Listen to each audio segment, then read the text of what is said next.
നീ ഒന്നുകൊണ്ടും ഭയപ്പെടരുത്. ഞങ്ങളൊക്കെയുണ്ട് നിന്റെ കൂടെ. ഞാൻ കാരണം എല്ലാവർക്കും പ്രശ്നങ്ങൾ വരാൻ പോവോ? വരട്ടെ, ഞങ്ങൾ സഹിച്ചോളാം.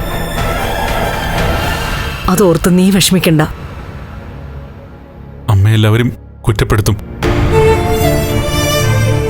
എനിക്ക് വേണ്ടി എന്റെ കൂടെ നിന്ന് അമ്മയാണ് എന്നെ ചീത്തയാക്കിയെന്ന് പറയും. അച്ഛനിപ്പോ തന്നെ പറഞ്ഞു കഴിഞ്ഞു. പറയട്ടെ, ഒരമ്മയുടെ മനസ്സ് മറ്റുള്ളവർക്ക് എളുപ്പം മനസ്സിലാവില്ല. എന്റെ വിഷമവും സമ്മർദ്ദവും നീ വിട്ടേക്ക്. നീ മനസ്സ് ശാന്തമാക്ക്.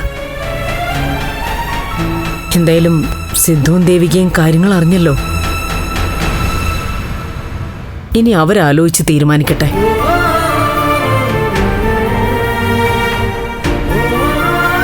മോളെ, എന്താച്ചാ? എന്റെ മനസ്സിപ്പോഴും പറയുന്നു, നന്ദനൊരു പാവാ മോളെ. മോളെ, ഞാനും നിന്റെ അമ്മ ഇത്രയും കാലം ജീവിച്ചത് എന്തിനാ? ഞങ്ങളുടെ മക്കളുടെ സന്തോഷം കാണാനാ, അവർ നല്ല നിലയിൽ ജീവിക്കുന്നത് കാണാനാ. ശാരികയുടെ കാര്യത്തിൽ ഇനി പ്രതീക്ഷയൊന്നുമില്ല. അവൾ തീരുമാനിച്ച വഴിയിലൂടെ പോകും.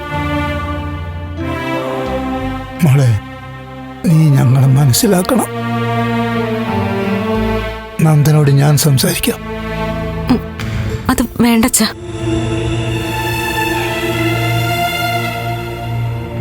അമ്മേ, ദേവിക്ക് എന്നോടുള്ള വെറുപ്പ് കൂടിക്കാണുമല്ലേ? മോനെ, അവളൊരു MLA കൂടിയല്ലേ. അപ്പൊ അവൾക്ക് പലതും ആലോചിക്കേണ്ടി വരും. നന്ദ, അവളുടെ അച്ഛൻ ഹോസ്പിറ്റലില്, നീയുമായിട്ടുണ്ടായ പ്രശ്നങ്ങൾ, അങ്ങനെ അവളും ആകെ തളർന്നു നിൽക്കുക. അച്ഛനിപ്പോ അതൊന്നും ആലോചിച്ച് മനസ്സ് വിഷമിപ്പിക്കണ്ട. ആദ്യം അസുഖം ഭേദാവട്ടെ. പുറത്തെ മുറിവൊന്നും പ്രശ്നമല്ല മോളെ. ഉള്ളിലാ വേദന കെട്ടിക്കിടക്കുന്നത്. അത് കുറയാൻ നീ തന്നെ വിചാരിക്കണം.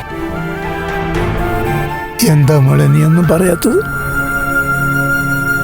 നന്ദനുമായി ഒന്ന് സംസാരിച്ചൂടെ? അച്ഛാ, ഞാൻ പറഞ്ഞില്ലേ, അച്ഛൻ ഡിസ്ചാർജായി ഇവിടെ നിന്ന് ഇറങ്ങണം. അതേ ഇപ്പോൾ ഉള്ളു മനസ്സിൽ. ബാക്കിയൊക്കെ പിന്നെ. എന്തായാലും നീ ഭക്ഷണം കഴിക്ക്. കഴിക്ക്. അമ്മേ, വേണ്ടമ്മേ, എനിക്ക് ആഹാരം ഇറങ്ങില്ല. നീ അമ്മയെ സങ്കടപ്പെടുത്താതെ കഴിക്ക്. വേണ്ടാത്തോണ്ടാ അമ്മേ.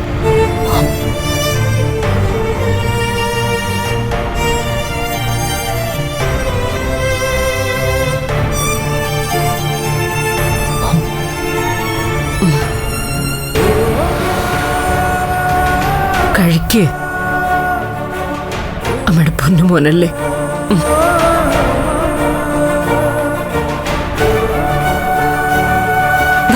കഴിച്ചേ. ആ